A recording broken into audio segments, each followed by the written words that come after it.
नमस्कार, स्वागत है आपका संसद टीवी पर। मैं हूं आपके साथ नरेंद्र सिंह। हम हाजिर हैं संसद के दोनों सदनों में बजट सत्र के दूसरे भाग के 5वें दिन हुए कामकाज का पूरा ब्यौरा लेकर हमारे खास कार्यक्रम सदन दिन भर के साथ दिखाएंगे सब कुछ विस्तार से। लेकिन आगे बढ़ने से पहले एक नजर सुर्खियों पर। सत्ता पक्ष और विपक्षी सदस्यों के अवरोध के चलते लोकसभा की कार्यवाही लगातार 5वें दिन बाधित।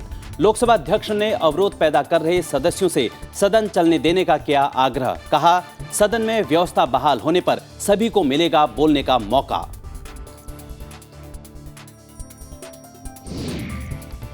विभिन्न मुद्दों को लेकर राज्यसभा की कार्यवाही में लगातार 5वें दिन गतिरोध बरकरार। सभापति ने नियम 267 के तहत मिले सभी नोटिस किए नामंजूर। नेता सदन पीयूष गोयल को 13 और 14 मार्च को सदन में किए गए दावों को प्रमाणित करने का दिया निर्देश।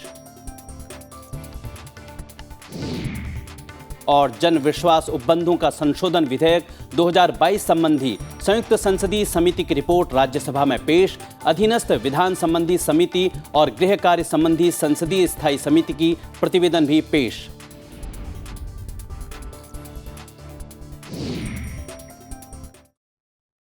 सदन दिन भर में सबसे पहले बात राज्यसभा की कार्यवाही से जुड़ी खबरों की।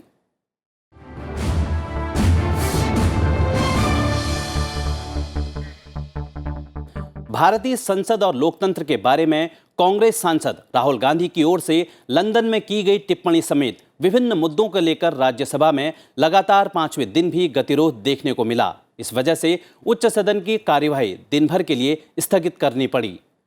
सुबह 11 बजे उच्च सदन की कार्यवाही शुरू होने पर सभापति जगदीप धनखड़ ने कर्नाटक से बीजेपी सांसद जग्गेश को जन्मदिन की शुभकामनाएं दी।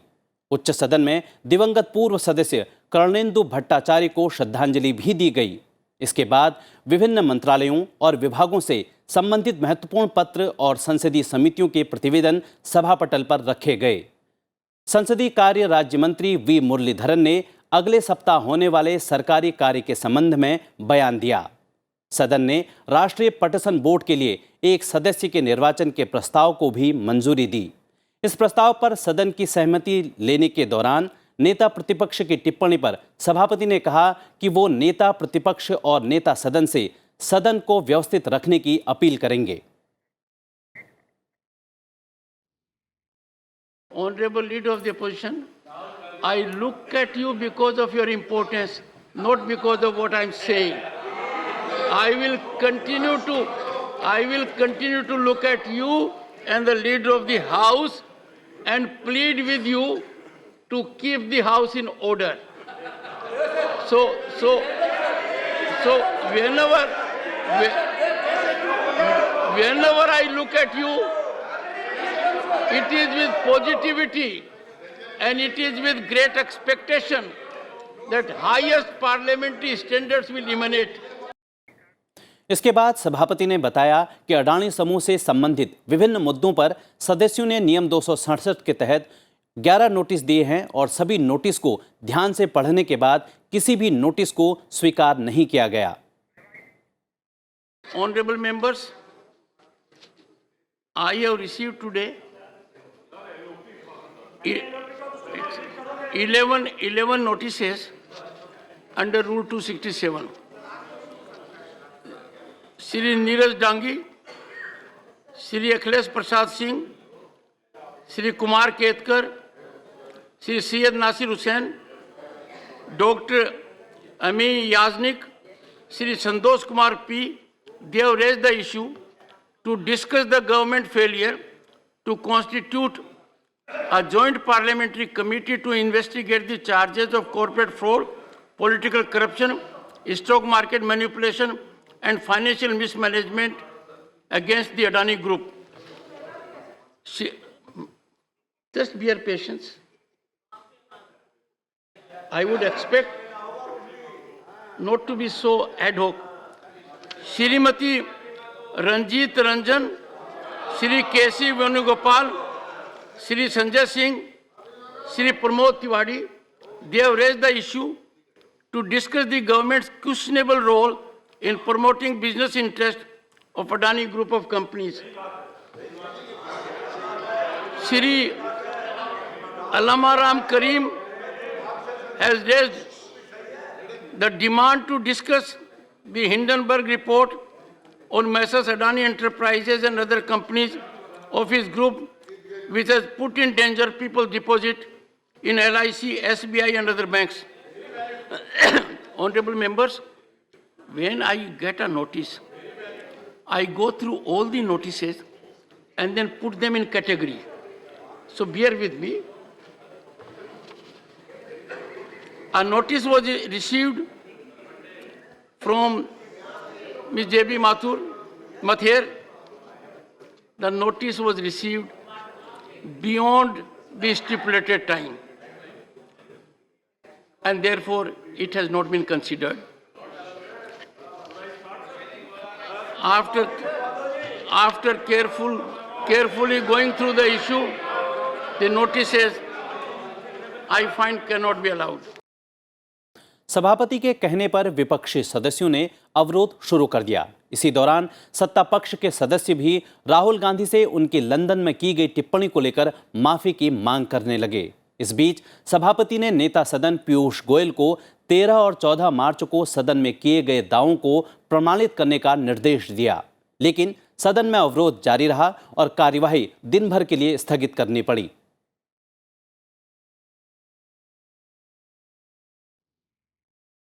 With respect to the point of order raised by leader of the opposition, I find it expedient to direct leader of the house to authenticate, including the electoral means, the assertions made by him on 13-14 March on the issue during course of the day. The house stands adjourned to meet at 1100 hours on Monday, 20th March 2023. Rajya Sabha में राष्ट्रीय पटसन board के लिए एक सदस्य के निर्वाचन के प्रस्ताव को भी मंजूरी मिली। Motion for election to the National Jute Board, Shri V. Muralidharan to move a motion for election of one member to the National Jute Board. Respected Chairman, sir, with your permission, I rise to move the following motion, that in pursuance of clause B of subsection 4 of section 3 of the National Jute Board Act 2008, number 12 of 2009, read with Rule 5 of the National Jute Board Rules 2010, this House do proceed to elect, in the manner as directed by the Chairman, one member from amongst the members of the House to be a member of the National Jute Board. The motion moved. Those in favor will please say aye. Aye. Those against will please say no. I think the ayes have it. The ayes have it. The motion is adopted. Rajya Sabha में भारी उद्योग, वाणिज्य और उद्योग, इलेक्ट्रॉनिकी और सूचना प्रौद्योगिकी मंत्रालय से संबंधित पत्र सभापटल पर रखे गए। इनके अलावा कृषि और किसान कल्याण मंत्रालय, वस्त्र मंत्रालय, संचार मंत्रालय, मत्स्य पालन, पशुपालन और डेयरी मंत्रालय से जुड़े पत्र भी सभापटल पर रखे गए। साथ ही महत्वपूर्ण संसदीय समितियों की रिपोर्ट भी पेश की गई। राज्यसभा के 256वें और 297वें सत्र के दौरान कानूनी आदेशों के संबंध में अधीनस्थ विधान संबंधी समिति के प्रतिवेदन पेश किए गए। Shri Mahesh Jethmalani. Honorable Chairman, with your kind permission, I rise to present the 250th report in English and Hindi of the Committee on Subordinate Legislation on the statutory orders laid on the table of the Rajya Sabha during its 256th session. Report of the Committee on Subordinate Legislation, Shrimati Vandana Chauhan. To present the 251st report in English and Hindi of the Committee on Subordinate Legislation on the statutory orders laid on the table of the Rajya Sabha during the 257th session. उच्च सदन में गृह कार्य संबंधी संसदीय स्थायी समिति के प्रतिवेदन भी पेश किए गए। Reports of the Department Related Parliamentary Standing Committee on Home Affairs, Shri Brajlal. Respected Chairman, sir, I rise to present the reports in English and Hindi of the department-related Parliamentary Standing Committee on Home Affairs as mentioned against my name in today's revised list of business. BJP सांसद कविता पाटीदार ने आवासन और शहरी कार्य संबंधी संसदीय स्थायी समिति के प्रतिवेदन सभा पटल पर रखे। Reports of the department-related Parliamentary Standing Committee on Housing and Urban Affairs, सुश्री कविता पाटीदार। माननीय सभापति महोदय, आपकी अनुमति से मैं आज की कार्यसूची में मेरे नाम के समक्ष यथासूचीबद्ध आवासन और शहरी कार्य मंत्रालय संबंधी प्रधानमंत्री आवास योजना शहरी के क्रियान्वयन का मूल्यांकन विषय पर 17वां प्रतिवेदन हिंदी और अंग्रेजी संस्करण 17वीं लोकसभा और अनुदानों की मांगों 2023-24 पर 18वां प्रतिवेदन हिंदी और अंग्रेजी संस्करण 17वीं लोकसभा को सभा पटल पर रखती हूँ। धन्यवाद। जल संसाधन संबंधी संसदीय स्थायी समिति के प्रतिवेदन भी पेश किए गए। Reports of the department-related Parliamentary Standing Committee on Water Resources, Shri Anil Prasad Hegde. Sir, I rise to lay on the table the 20th, 21st and 22nd reports of the Standing Committee on Water Resources 2022-23 as listed against my name in today's list of business. जन विश्वास उपबंधों का संशोधन विधेयक 2022 संबंधी संयुक्त समिति का प्रतिवेदन भी उच्च सदन में पेश किया गया। Report of the Joint Committee on the Jan Vishwas Amendment of Provisions Bill 2022, Shri Mahesh Jethmalani. Honorable Chairman, with your kind permission, I rise to lay on the table a copy in English and Hindi of the report of the Joint Committee on the Jan Vishwas Amendment of Provisions Bill 2022.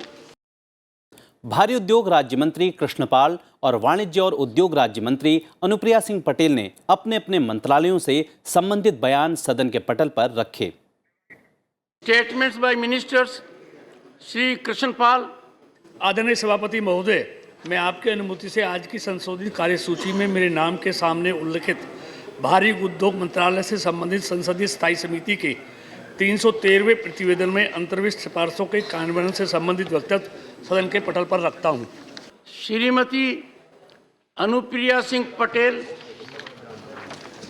Chairman sir, with your kind permission, I rise to lay on the table of the House the following statement regarding the status of implementation of the observations contained in the 117th report of the Department-related Parliamentary Standing Committee on Commerce on the implementation of district as export hubs, including one district, one product initiatives. Thank you. संसदीय कार्य राज्य मंत्री we Muraleedharan ने उच्च सदन में सोमवार 20 मार्च 2023 से शुरू हो रहे सप्ताह के दौरान होने वाले सरकारी कार्य के संबंध में जानकारी दी। Statement regarding government business, Shri V Muraleedharan. Chairman sir, with your permission, I rise to announce that government business for the week commencing Monday, the 20th of March 2023, will consist of one, discussion on the working of the following ministries: skill development and entrepreneurship, rural development, new and renewable energy, cooperation, textiles, fisheries, animal husbandry and dairy, railways. Item number 2, general discussion on the budget of Union Territory of Jammu and Kashmir for 23-24. 3, consideration return of the appropriation bills relating to following demands after they are passed by Lok Sabha. 1, demand for grants for the Union Territory of Jammu and Kashmir for the financial year 2023-24 from 1st April 2023 to 31st March 2024, and supplementary demands for grants for the Union Territory of Jammu and Kashmir for the financial year 2022-23 from 1st April 2022 to 31st March 2023. Item number 4, consideration and return of the appropriation bill relating to second and final batch of supplementary demands for grants for 2022-23 after it is passed by Lok Sabha. सभापति जगदीप धनखड़ ने बताया कि BJP सांसद हरद्वार दुबे चिकित्सा कारणों से राज्यसभा के वर्तमान 259वें सत्र के सभी बैठकों में शामिल हो पाने में असमर्थ हैं। जिसके बाद सदन ने उन्हें वर्तमान सत्र के दौरान सभी बैठकों से अनुपस्थित रहने की अनुमति प्रदान की। Honorable members, I have to inform members that letters have been received from Shri Hardwar Dubey, member stating that he is unable to attend the entire sitting of the current 259th session of Rajya Sabha on medical ground. Does he have the permission of the House for remaining absent from the entire current session of Rajya Sabha? Permission to remain absent is granted. सभापति जगदीप धनखड़ ने कर्नाटक से BJP के उच्च सदन के सदस्य जग्गेश को अपनी तरफ से और सभी सदस्यों की तरफ से जन्मदिन की शुभकामनाएं भी दी। Honorable members, I take the opportunity to wish birthday greetings to Honorable Member of Parliament, Shri Jaggesh, who has been a member of this August House, July 2022. He had also been a member of Karnataka Legislative Assembly 2008-2009 and Legislative Council 2010 to 2016. A devotee of Sri Raghavendra Swami, Sri Jaggesh is also a popular Kannada actor. We all know it. On my own and your behalf, I wish him a long and healthy life. उच्च सदन में दिवंगत पूर्व सदस्य कर्णेंदु भट्टाचार्य को श्रद्धांजलि भी दी गई। सभापति जगदीप धनखड़ ने दिवंगत पूर्व सदस्य कर्णेंदु भट्टाचार्य के निधन का उल्लेख किया। सदन में उनके सम्मान में कुछ पलों का मौन रखा गया और उन्हें श्रद्धांजलि दी गई। Honorable members, I refer with profound sorrow to the passing away of Sri Karnendu Bhattacharya ji, a former member of this House, on 23rd December 2022. He was a member of this August House for 2 consecutive terms from April 1996 to 2008 from the state of Assam. He had also served as a member of Assam Legislative Assembly 1985 to 1990 and was a pioneer of cooperative movement in Assam. With his untimely death, the country has lost a doyen of cooperative movement and an able parliamentarian. We deeply mourn the passing away of Sri Karnendu Bhattacharya ji. I request the honorable members to rise in their places and observe silence as a mark of respect to the memory of the departed.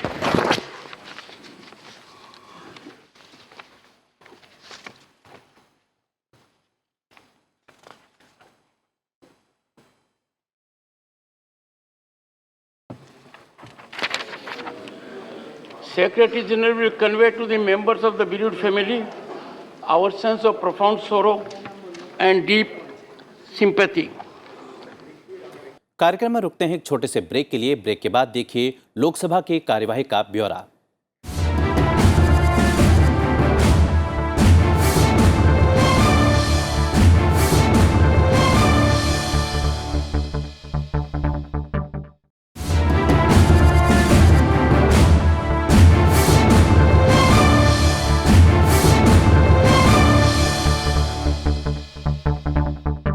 Break के बाद स्वागत है आपका सदन दिन भर में। अब बात लोकसभा की कार्यवाही से जुड़ी खबरों की।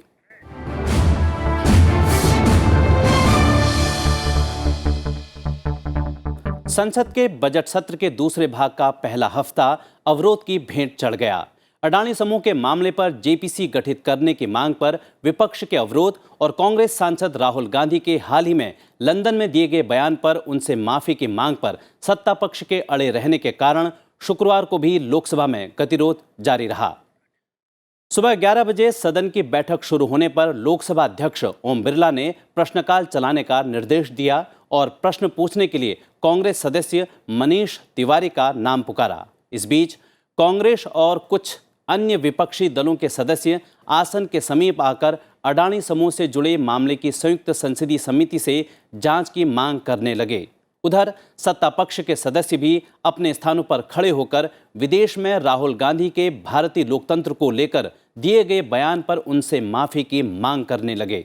लोकसभा अध्यक्ष ओम बिरला ने सदस्यों से व्यवस्था बनाए रखने की अपील करते हुए उनसे सदन चलने देने का आग्रह किया।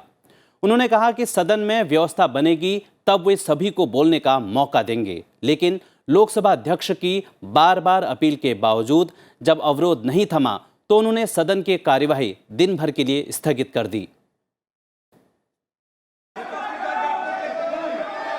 मैं आपसे आग्रह करता हूं कि सदन को चलने दें।